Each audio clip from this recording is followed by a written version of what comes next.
ya Nzambe. Toyebi ke tozali na temps de la fin oyo ezali temps moko ya mabe. Na kati ya temps oyo tozali na ba message ebele oyo Nzambe auti kopesa biso pona 2020. Na banzi tant tokotaki na 2020 eza déjà na ba révélation au Seigneur apesaki biso kolo alobaki ezali ane moko ya mais kozala pasi pona bao nyonso bakozala na kati ya distraction na kati ya ane oyo parce que diable aza na ba plan ebele pona ane oyo aza na ba plan ebele yango na Nzambe azosenga fo bato ba prier mingi izosenga bato basambela mingi pona ane yango do biso nyonso tozalaka bato ya mabondeli parce que diable aza na ba surprise ebele ya mabe. Nzambe si atalisaki biso lolenge nini Satan azo travailler pona komema bato ebele na lifelo kolandisama na mipepe to pena makambo ezo tambola na kati ya mokili tozali so wana Nzambe asengi foko bondela parce que même makambo ya ba épidémie na uta ko yebisa bande ko mususu révélation Seigneur alobaki ete ba épidémie tozomona ezo tambola ezala awa na Congo otomona ba Ebola ba épidémie wana ba rougeole Nzambe abi ezali ba mipepe moko ya monde ya ténèbres ezala ba ebimi na sine kuna ezali batu moko basala ba réunion ya monde ya ténèbres nde Nzambe a révélaki ngai ba démon bazo travailler makasi na mona ki ba démon na kati ya ba réunion wana ezali pona ko détruire bato parce que Nzambe ayebisinga ke omoni nde baza na kati ya réunion wana bazo préparer ndenge nini ya komema bato bebele na lifelo tobengi bango ba démon de l'enfer bango ba créer ka ba éboulement ba créer ka ba crash na ba avion ba créer ka ba guerre Nzambe ayebisinga ke même ba guerre musubo mona na kati ya ba pays ba guerre ezo sila te ba guerre ezo continuer ba guerre wana ezali créer na ba démon parce que tango. Oui, shalom, shalom, peuple de Dieu, soyez bénis au nom de Jésus-Christ. Ezali vraiment esengo mingi tango biso bana na Nzambe tozo kutana mikolo nyonso pona ko partager parole ya Nzambe. Toyebi ke tozali na temps de la fin oyo ezali temps moko ya mabe. Na kati ya temps oyo tozali na ba message ebele oyo Nzambe auti kopesa biso pona 2020. Na banzi tant tokotaki na 2020 eza déjà na ba révélation au Seigneur apesaki biso kolo alobaki ezali ane moko ya sanctification ezali ane ya purification do esengeli bato base purifier bato batambola na kobanga Nzambe po abi bao bakotambola na kobanga Nzambe ye moko akozala na bango akosoutenir bango na bitumba nyonso oyo bakoko ozala na yango mais kozala pasi pona bao nyonso bakozala na kati ya distraction na kati ya ane oyo parce que diable aza na ba plan ebele pona ane oyo aza na ba plan ebele yango na Nzambe azosenga fo bato ba prier mingi izosenga bato basambela mingi pona ane yango do biso nyonso tozalaka bato ya mabondeli parce que diable aza na ba surprise ebele ya mabe. Nzambe si atalisaki biso lolenge nini Satan azo travailler pona komema bato ebele na lifelo kolandisama na mipepe to pena makambo ezo tambola na kati ya mokili tozali kozala mosali ya Nzambe to pe kozala mwana Nzambe azo sengete fo kozala na discipline moko ya makasi pona ane oyo ezali ane moko Nzambe alakisaki nga loboko na ye etelemi na kati ya mokili oyo loboko na ye ya nettoyage Nzambe azo nettoyer mabe na malamu azo sala déjà séparation entre mabe na malamu yango wana ozomona mutu na mutu bisika tozali Nzambe abike oyo akotambola na crainte na ye Nzambe ozala na côté na ye mais oyo akotambola na crainte ya Nzambe te eza na compte ya ba église eza na compte ya biso bato donc ba makambo ekozala ebele ekozala ka ba événement ebele na kati ya mboka na biso mais na nyonso wana Nzambe asengi foko bondela parce que même makambo ya ba épidémie na uta ko yebisa bande ko mususu révélation Seigneur alobaki ete ba épidémie tozomona ezo tambola ezala awa na Congo otomona ba Ebola ba épidémie wana ba rougeole Nzambe abi ezali ba mipepe moko ya monde ya ténèbres ezala ba oyo ebimi na sine kuna ezali bato moko basala ba réunion ya monde ya ténèbres nde Nzambe a révélaki ngai ba démon bazo travailler makasi namonaki ba démon na kati ya ba réunion wana ezali mpona ko détruire bato parce que Nzambe ayebisaki omoni nde baza na kati ya réunion wana bazo préparer ndenge nini ya komema bato bebele na lifelo tobengi bango ba démon de l'enfer bango ba créaka ba éboulement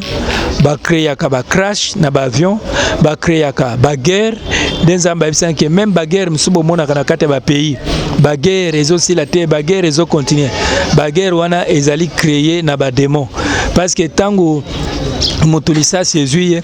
na minute wana moya sala même confession ezate sur place soki akufi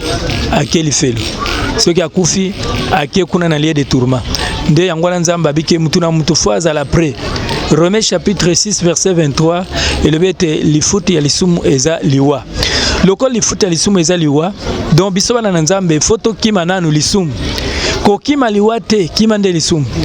bato ebele bazo banga liwa na place ya kobanga lisumu pe kobanga lifelo po Nzambe ayebisaki fo bato bayeba na kobanga mingi lifelo po soki ozobanga liwa mutu nyonso akokufa meyeba ke lifelo ezali lola pe ezali ezo dépendre na ndenge yo ozotambwisa vie na yo par rapport ya temps oyo tozali ezali temps ya biso bana na Nzambe ko se préparer parce que un jour Jésus-Christ akoya kozonga et lokola Yesu akozonga moko na moko fois yeba bilembo Yesu alobaki na Matthieu 24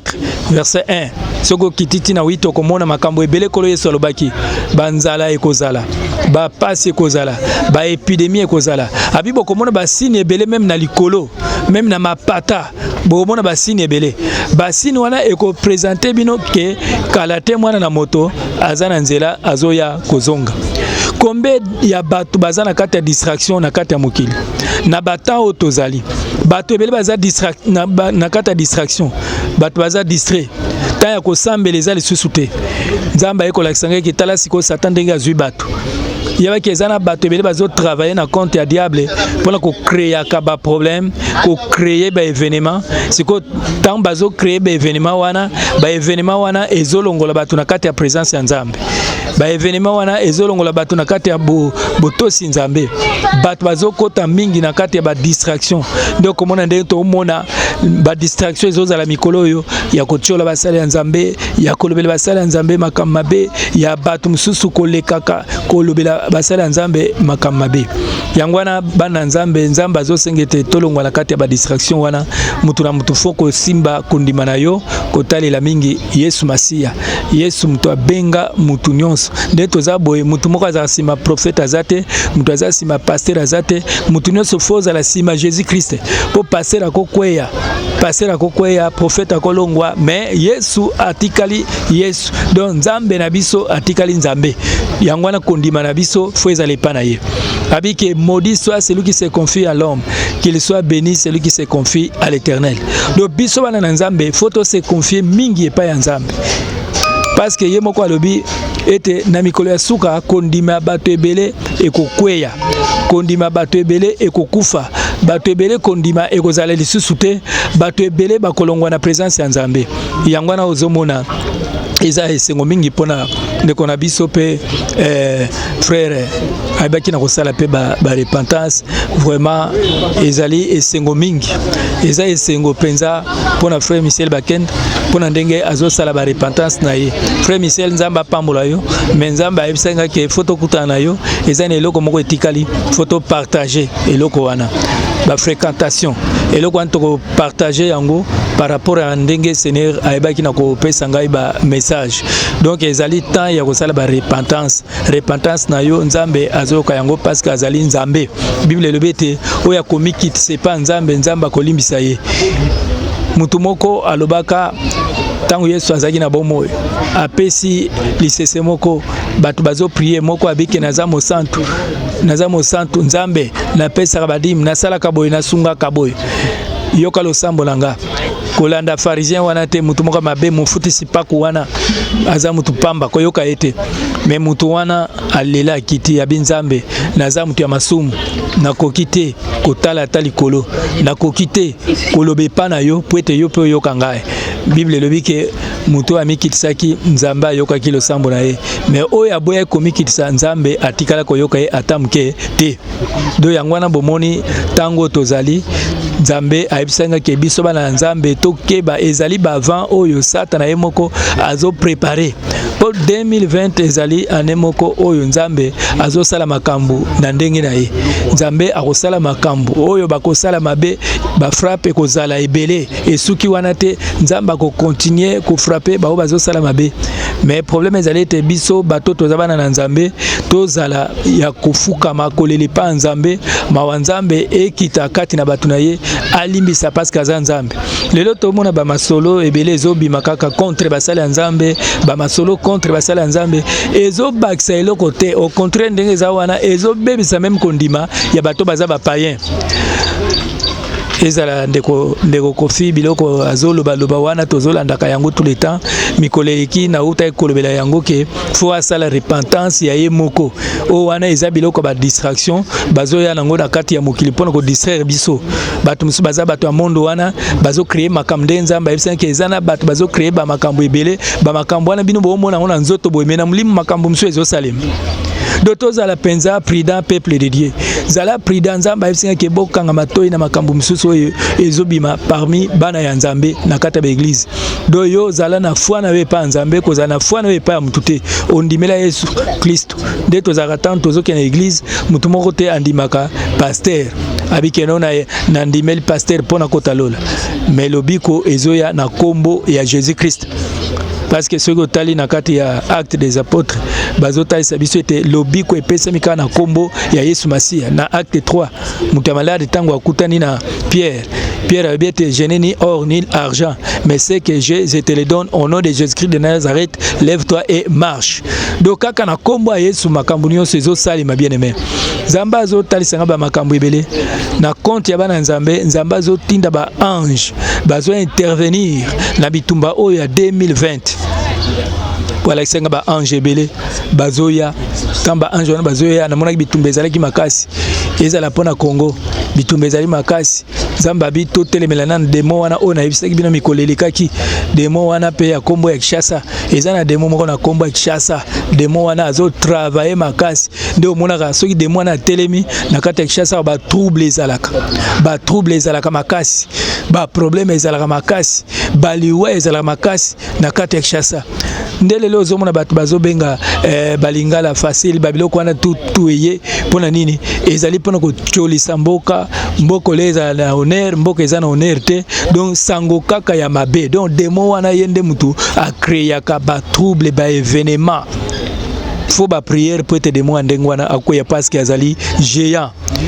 wana zo combattre batu ndio moni batu batambusa kaka ba makambo nzamba bike bo tambuisa ba makambo ya mokilité bo panza basango ya batu ya mokilité bo panza sango ya Yesu d'autres zali ba témoin ya Jésus-Christ. Nous devons témoigner sur la vie de Jésus-Christ. Donc faut témoigner au Yesu azali. To témoigner au Yesu azali. To témoigner ba vie ba pasteur te, to témoigner ba vie ba touté, mais biso to témoigner Jésus-Christ parce que moko azali sauveur du monde entier. Yangwana peuple de Dieu, na loba qui était vraiment batu mingi ba bengi ngai, était ndeni mikolo belé boye, ozole kate na loba qui était tole karaboye, ce qui mo nzamba pesi autorisation que les cas pour ko sunga peuple na ngai, nde tole kaka. Mais ce qui nzambe na pesi autorisation te tole kaka te. Do yangwana tolobi ete nzambe vraiment asunga biso nyonso, nzambe azala elongo na biso. To telema mingi. Congo ezali kombati makasi. Nzamba asengi to bondela mingi pona Congo. Batu mingi bazotuna me ba délivrance ngo bo banda koloba ke salema ndenge nini salemaka te. Délivrance ezalaka procédure moko ya mlai. Ezalaka étape par étape. Pona délivrance à Congo, ezali étape par étape. Vraie délivrance ezana ba konzinde ba se repentir pa nzambe. Biloko wana nzamba ebisinga keno ba konzina bino fo ba se repentir mabele kimingi motema mabe ezali makasi na kata mboka. Lelo sokto omona batu mingi balabaka ba mindele ba sala biso mabe mais ezozala ka mindele kaka te mindele azana pays na ye mabende ezande na biso moko ba congolais to lingani te mitema mabe eza makasi mutu alingi te muninga azala na esengo mutu alingi te muninga azala malamu donc na kati ya Congo bolingo ezali te donc bato bazo sala na kama be mninga za na kati ya pasi mais ba msusu bazo chola ba msusu bazo loba donc yangwana peuple de Dieu toyeba ke tozali na tamoko ya koluka elongi ya Nzambe kondima na yo ezala attaché na mutute kondima na yo ezala pa Nzambe pona momo tozali Nzambe esenke bavan o ezoleka Satan pe aza kuna na kati Satan azo profiter na kati ya bavan oyo ezoleka ezali déjà ye Satan azo gagner ba âme na sens koloba te ba église bato basambelaka te Nzambe azalaka te donc na tamba alo ba ke Nzambe azalaka te c'est-à-dire que ebele Satan siko azo gagner Nzambe esenke na kati ya ba mipepo ezoleka wa na kati ya Congo to eba ke na kati ya ba mipepo wana meme ya ba makamba basala Nzambe Satan azo gagner bato ebele pe akoandirsir bango eza ba mission na ye Bible est assise sur Jean 10:10 les voleurs ne viennent que pour dérober, égorger et détruire. Donc il y a quelqu'un qui égorger.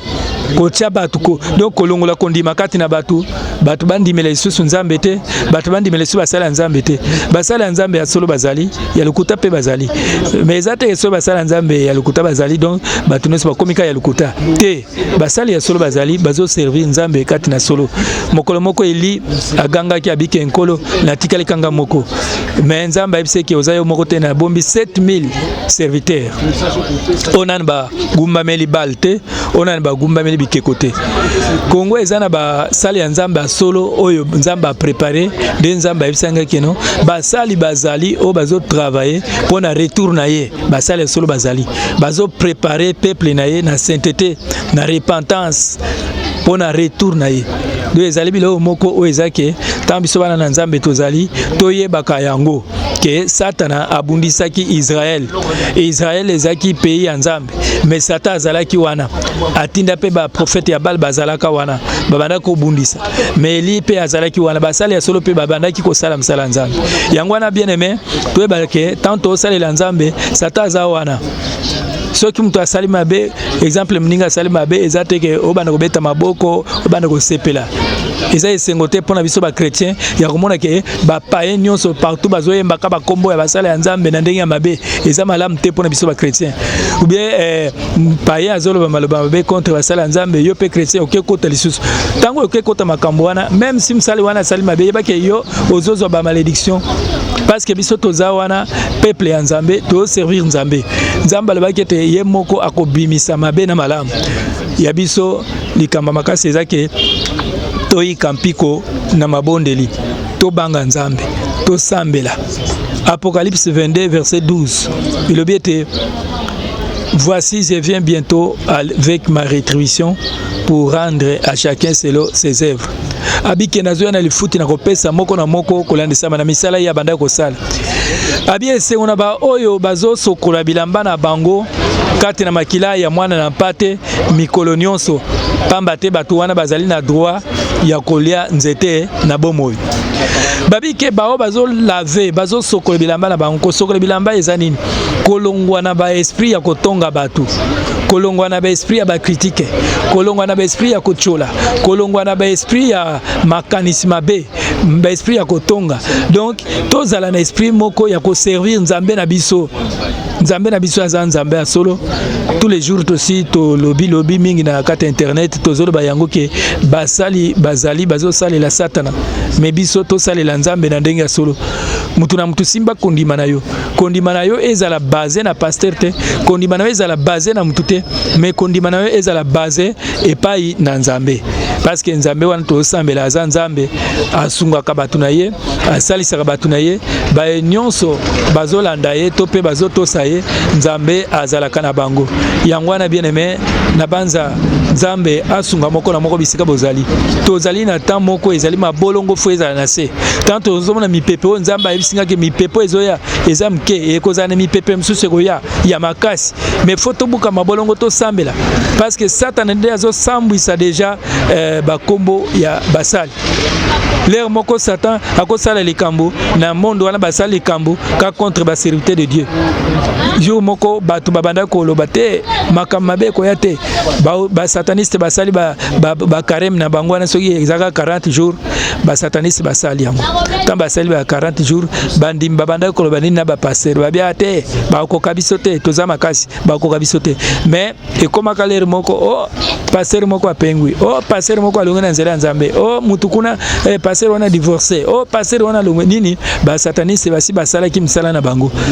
basi basalaki basilisi mais basala nzamba ya ko sutuka déjà satan si akota ki abanda ko travailler a comme déjà ko bebisa ba réputation abandi ko travailler do photo telemela ba vent to telemela mi pepe wana ezali ta ya ko sambela ezata ya ko sekate lelo basala batu bazo seka na kati ya mukilao na makambo ezoleka contre ba église batu bazo seka ole batu balela ole bandimbalela ke Yesu kombo na yezo cholama batu bazo seka. C'est pour cela biso to batela dignité na biso batela bonzambe na yo babiki esengona o azo sokola bilamba na ekati na makila na Yesu Masia parce que azali digne ya kokota na mboka wana nzambala kisinga ba demo bazo travailler mais na côté na yepe ba ange bazali o bazo défendre bana na nzamba solo mwana nzamba solo yemo nzamba ya ko défendre ye combien de personnes bazana kati ya lokuta ebele to vandela même ba makambo batu lelo ezozala ba makita ya ko vandela ka ba makambo batu par-ci par-là bien aimé tolongo na makambo wana ezali malamu te revandela ka ba kombo batu ko finga ko chola ko finga ko chola psaume alaxi biso clair psaume chapitre 1 babike erreur l'homme qui ne marche pas selon le conseil des méchants et sengona moto oyo atambola kate na ba makanisi ya ba méchant lelo batu bazo chola kombo nzambe bazo chola ba pasteur bazo chola ba sali nzambe mais ngana zo sino ke basala nzamba solo pe bazali o bazo servir nzambe tomoni leo moko kofi azolo bele mingi ba makambo ko chola mingi basali nzambe kolobela ka contre basali nzambe masolo msu ezala kate ya yeka ko critiquer basali nzambe pourquoi bandaka la makambo wana ebimaka te tout le temps azo ya kobimisa ngo do yango to loba ke to sala ke ba bien aimé nion sona sata zo sala évangélisation pour ngomona ke non nzamba azala kate bino bato ba comprendre sata sala ba makambo wana po bato mona ke nzamba azala kate basala nzambe penza bazate na bandimi pe balinga bandimela nzambe kati na solo mo bandimela nzambe lisusu ezate confiance wana esaline elongwe do sata zo créer ba makambo na ye. C'est ça. Ban la nzambe, tomi pe sepa nzambe, toluka nzambe kati na solo. Simba kondima na yo. Kondima na yo ezala epa Yesu Masia wana. Lolo ezaki toko makasi. Tankola bandai kotasa ngango azwe sanki omoni mboka oyo na bongisi yango pona bato bazotambola na kati ya sainteté. Bao bazotambola na kati ya sainteté. Ndekolo esaki komemanga Alexinga kote moko azobongisa, bazobongisa na moni bazotonga ba ville ya kitoko makasi. Nde na moni kolesu na msika ye wana telemi. Bala moko ange abandi ko yisanga ki omoni kolo ye wana azobongisa ba place pona bato bazondimela bana nzambe kati na solo ba place yango wana bazobongisa.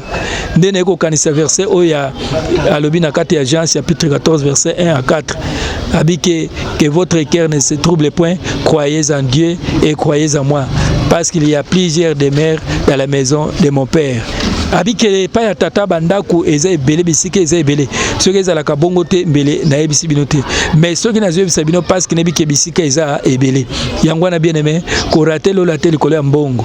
ebele ya bato bazo rater lola likolo ya succès ya mokili oyo succès ya mokili oyo za pona 10 ans pona 5 ans pona 15 ans mais ba ke sata soki apesa eloko apesa eloko bien te asimbeli eloko moko na gauche mais na droite kuna simbi marteau koto azo pesa yo mbongo mais koto asimbeli liwa koto azo pesa mbongo mais koto asimbeli liboma ndenge za epa nganga omona nganga ebisi okete ndenge ozabo ekisi ozwi koto ozo kende komeka ko tala simate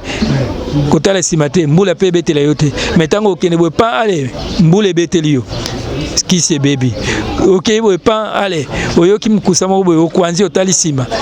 qui c'est saline et baby donc satan zali mko ba pesa biloko nyonso na ba piège mais Bible le bete c'est la bénédiction de l'Éternel qui enrichit elle ne fait suivre aucun chagrin babike li pamboli ya bien ezali oyo nzambe apesa mais ya satana ezaka na ba chagrin ezaka na kolela ezaka na mitungisi bamsusu bazo lia ba salité bamsusu bakotinda bango kende na cimetière na 0 heure kende kuna tango kende kuna na 0 heure simanango ozongi na ndako bamsusu bakoyebisa eke no ndenge ezawa esengelo sacrifier mwana na yo faut sacrifier ndeko na yo faut sacrifier boy donc biloko nyonso ya satan ezalaka biloko moko ya mabe mais ya nzambe ezalaka na kimia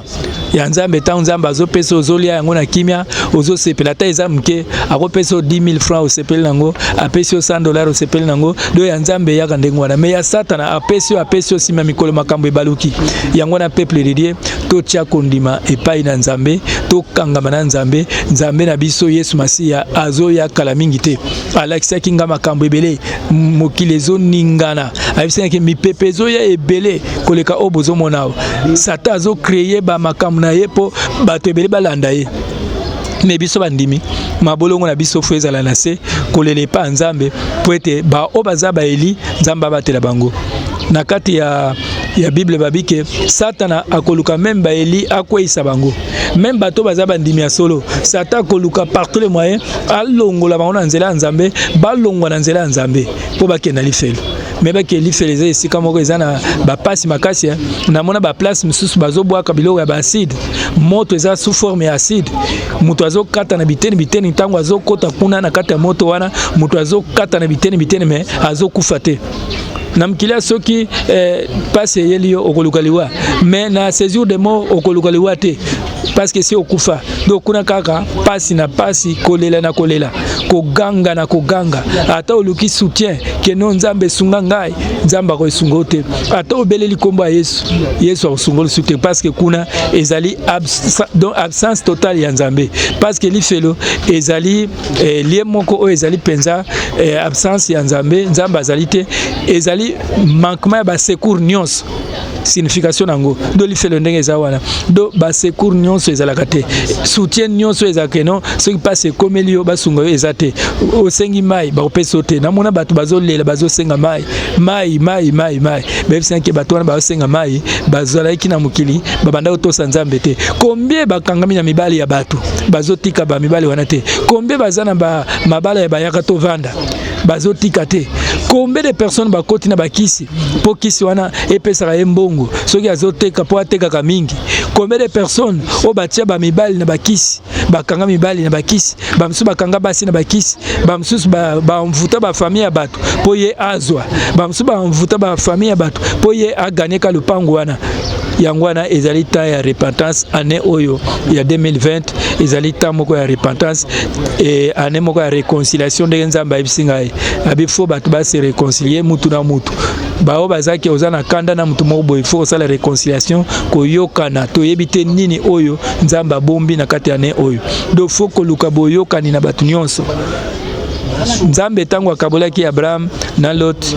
bakabwana na kanda te mais nzambe atiaki séparation biso bana na nzambe tozala na division te mais nzambe atiaka biso na séparation atie mutu na kote na ye boko kutana boko mona na pe bopesani bambote mais oyebi kete nazo éviter mabe mais quand même oyebi ke l'autre azai côté msusu Abraham pe azai côté msusu do yango wana bana na nzambe tozala batu ya bolingo biloko nzamba zo senga mikolo yango wana ba réconciliation ezala faut kotika ba haine combien de personnes même na famille olobisaka mutu te combien de personnes même na libala na yo olinga mobile na te mais okosaka ye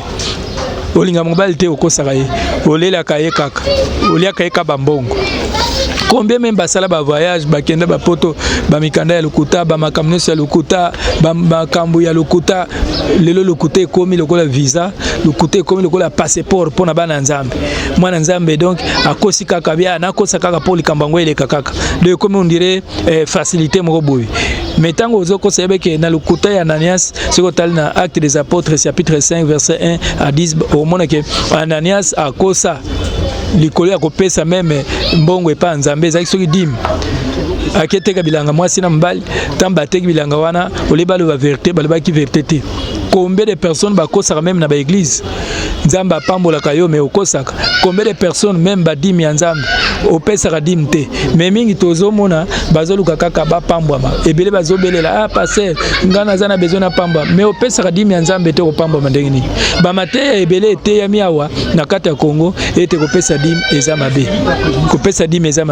mabe te eza volonté ya nzambe. Malasi chapitre 3 verset 10 à 12 elobi ete oyo apesaka te makamna ekokangama akozala freiner akozala kozala bloqué nyonso akosala ekosimba te mais oyo akopesa makambo na ye kofungwama. Hébreux chapitre 7 verset 1 kitati na nef omona yango kuna bazolakisa ete Abraham apesaki dîme na ye epai ya Melchisedek oyo azalaki na image ya Jésus Christ. Tango opesa dîme na yo makambo na ezofungwama, Nzambe azofungola baporte, makambo na yo mpe ezokende liboso. Combien de personnes lelo tozolinga Nzambe te? Babete tu aimeras ton Dieu de tout ton cœur, de toutes tes pensées. Okolinga Nzambe na mtema na yo, na makanisi na yo, na makambo na yo. Mais belé tolinga Nzambe te. Soki mutu abelele asambeli Nzambe sunga, Nzambe sunga, Nzambe asungie. Mais soki Nzambe apamboli abosani Nzambe. Combien de personnes, même na bave, combien de personnes basala bave na ba église, combien to sala bave na ba église, ngai na kosunga église oyo, ngai na kosala boy, ngai na kosunga ministère, ngai na kosala boy. Combien de personnes même to sala ka yango te. Ya moni ba malédiction zolanda ba tobeli na ba vie, ba msusu ba finga ba pasteur, ba msusu ba chola ba pasteur. Bien aimé, luka kozala aliment liboso ya Nzambe. Luka kotambola na sanctification, li fait le ezali. Lieu de tourment wana onga Nzamba meminga alexinga bato bazonyo kwa makuna. Chaque jour kolela na kolela. Kimi ezali te, bato bazo senga pitié, mawa bato bazo ganga. Fo yoka ba cri o ezalaka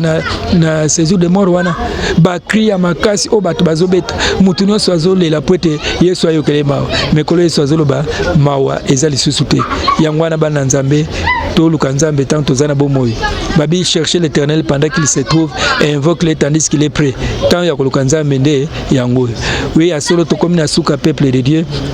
Toza ministère cité Nouvelle Jérusalem. Tozo le bete tozali pe na étape ya construction, tozo sala construction église na biso o ezali na triangle ya rond-point triangle ya campus tozala kakuna kilte na biso ezala ka chaque jeudi. Nzambe azala na bino, Nzambe asunga bino, Nzambe amimoni sakati na moko, Nzambe asala bino grâce. Tokobondela pe pona bino combien de personnes oyo bazali na kati ya mabe, combien de personnes oyo ba tika Nzambe ebele bazobenga prophète ngana kosambela sute pona moni penza kokende église eza na tina te foko kende église nde foko lukelu église ya bien sambela Nzambe akolakisa yo ebele ba se décourager na makambo ezoleka tokosambela sute bien aimé sambela osambela kapona mutute osambela nde Yesu Masia yango wana tolobi cité Jérusalem toza na construction tozo tonga temple ya Nzambe olingi ko soutenir biso soutenir Nzambe osunga yo soki olingi obenga biso numéro ezali plus 243 89 93 23